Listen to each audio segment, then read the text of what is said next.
লুঙ্গির তলে থাকতো, শেখ হাসিনার গুণ গাইতো, এখনো বলে শেখ হাসিনা উন্নয়ন করে গেছে, তারেক রহমান তার ধারাবাহিকতায় করবে। এইরকম মানুষেও তো নমিনেশন দিতে হয়। আফসোস লাগে এত বড় দল প্রার্থী খুঁজে পাইল না। আশুগঞ্জের মানুষের ন্যায্য দাবি কোন সরকার না মানে, যেহেতু আমার কোন দল নাই, হাইকমান্ড নাই, হাইকমান্ডের পা চাটার ব্যাপার নাই, আমি আমার নেতা কর্মী ভাই পরিবার নিয়ে আশুগঞ্জের ব্রিজের সামনে ভৈরবে বৈশা পড়বে।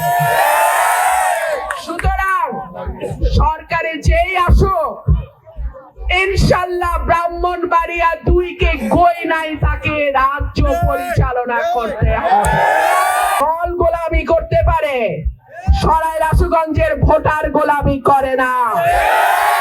সরাইল আশুগঞ্জের ভোটার এমন ভোটার যে এখানকার মোরগও আসলি মোরগ, একটা আরেকটারে শেষ না করা পর্যন্ত থামে না। আমরা লড়াই করা যাক, আমরা অন্যায়ের বিরুদ্ধে প্রতিবাদ করা যাক, আমরা মাথা নিচু করে চলি না।